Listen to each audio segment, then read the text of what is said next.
So this case is a 70-year-old female. She's a smoker, hypertensive, and dyslipidemic.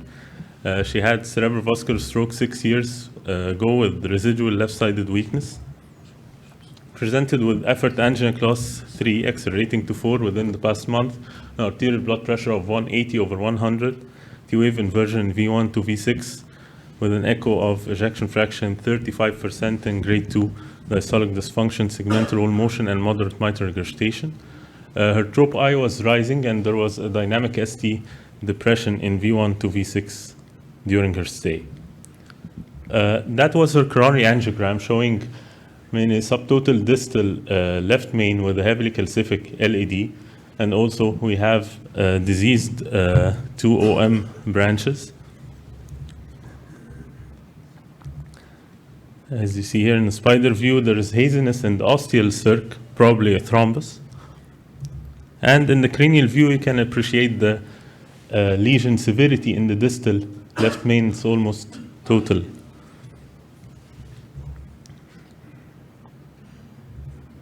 And this was the RCA, an ectasia in the mid segment, but nothing serious. So what's the strategy here? We discussed with the patient, of course, CABG. We didn't do anything ad hoc. She was transferred back to the CCU to discuss with the heart team and her family. The patient and her family refused completely because she was going to a pilgrimage next week. They already reserved everything, and she said, no, I won't do CABG. The next morning, blood pressure dropped to 90/60, more ST depression involving also one in AVL, so she was transferred immediately to the cath lab. A 7 French EBU with the wire in the LAD and wire circumflex. I decided to do NC balloon to the left main just to bring the hemodynamics back.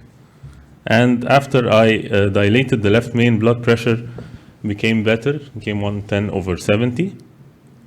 And I decided to do first the circumflex with drug-coated balloons, then do the LAD. PCA to the circumflex, drug-coated balloon, protégé 2.5 to this OM. Unfortunately, when I dilated the second OM, there was a dissection, so I decided to stent it with a 2.5 stent, followed by a kissing balloon with the protégé and the balloon of the stent.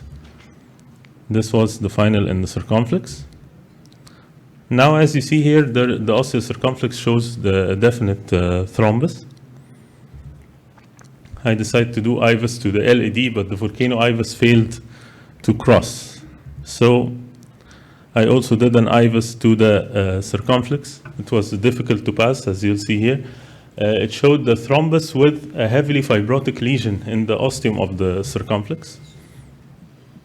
It was very hard to cross with the IVUS probe, as you see here. Very hard, but it passed at the end.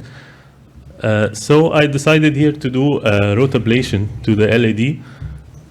There was a wire exchange over a teleport microcatheter, and the rotabur crossed after the third run. It was a heavily calcific mid-LAD. It crossed the third run at 180 RPM and a polishing run.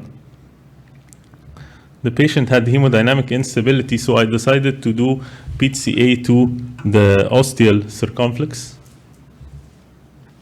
with a 3.5 NC balloon, and then continue with the LAD with ballooning and then IVUS. The IVUS showed still some calcium, so I decided to go with the Wolverine 3.0 all over the LAD. This was after the Wolverine. Then I stented with a 3.048. And I decided first to do provisional stenting, then maybe bailout tap to the ostial circumflex. So stent a 3.538 Zynes, followed by a pot with a 4.5 NC balloon. This was the result. The balloon passed with great difficulty to the circumflex, a 2.0 balloon. I entered again, still there was a heavy fibrosis, there was no luminal gain at all, so I decided to take a Wolverine 3.5 cutting balloon to the ostial circumflex and then tap with a 3.5 by 18 casing and final pot with a 5.0 NC. Then IVUS showed an area of 16.7, and this was the final result in the spider view and in the cranial view. So my take-home message is that you have to know your tools and equipment and don't start except if you have them all. Intracoronary imaging by IVUS or OCT is essential in calcific vessels to know the type, extent, and thickness of calcium, which will affect the decision-making. Rotablation is an essential tool in heavily calcific vessels, almost the only option in balloon uncrossable lesions. In Egypt, still we don't have laser. Interventional cardiologists must have experience with IVUS and rotablation to increase success of procedure and for better long-term outcomes. Thank you.